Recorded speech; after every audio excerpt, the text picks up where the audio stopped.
আসসালামু আলাইকুম। যে যেখানে আছেন আশা করি সবাই ভালো আছেন। আমিও আপনাদের দোয়ায় ভালো আছি। আপনাদের সাথে কয়েকটা কথা শেয়ার করতে আসলাম। মানুষের কাছে কথা না লাগাইয়ে বেশি বেশি গাছ লাগান, ঠিক আছে? বেশি বেশি গাছ লাগাইলে ওই যে এখন যে বাংলাদেশে এত এত গরম, মানুষ স্ট্রোক করে মারা যাইতেছে। আমরা তো মনে করেন বাংলাদেশে বাঙালিরে সবসময় গাছ কাটি, এবং কোনো কিছু হলে ঘরে ফার্নিচারের জন্য গাছ কাটি ফেলাই, রান্নার জন্য গাছ কাটি, মানে সব কিছুর জন্য গাছ কাটি ফেলাই, ঠিক আছে? আর যখন দুইটা গাছ কাটি তখন দুইটা গাছ কিন্তু কেউ লাগাই না।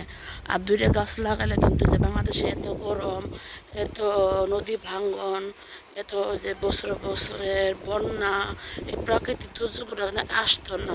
শুধু আমাদের জন্যই এত গরম আর ক্ষতিগ্রস্ত হইতেছে, শুধু আমাদের জন্যই।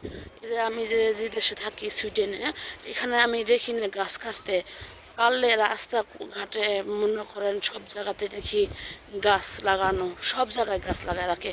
কারণ এই সুইডেনে মনে করেন গাছ, পশু পাখি এগুলা তারা মনে করেন করে না, বেশি কাটে না, এবং রাস্তাঘাটে হাঁস, কবুতর এগুলারা ধরে না।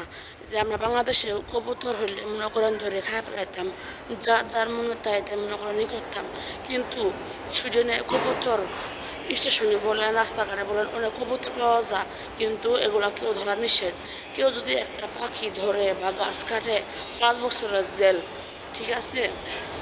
শুধু আমাদের জন্যই মনে করেন বাংলাদেশটা আজকে এই অবস্থা। আর যে হাঁস, এই যে এখানে কত রাজহাঁস, রাজহাঁস আছে, পাতি হাঁস আছে, অনেক ধরনের হাঁস আছে, কিন্তু দেখেন এসব হাঁস কিন্তু এই জায়গায় কেউ খায় না।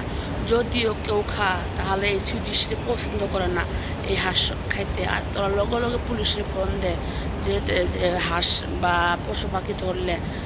দেখেন আমরা এই যে বাঙালিরা, ইন্ডিয়ানরা, পাকিস্তানরে এগুলা করি, কিন্তু আসলে বিদেশিরা পাখি কন গাছ অনেক ভালোবাসে, তাদের মধ্যে মায়া মোহব্বত আছে, কিন্তু আমাদের মধ্যে মায়া মোহব্বত নাই। যাই থেকে বেশি বেশি গাছ লাগান, পরিবেশ বাঁচান, এবং সব কিছুতে রক্ষা পাবেন। সবাই ভালো থাকবেন। আজ এ পর্যন্তই। আসসালামু আলাইকুম।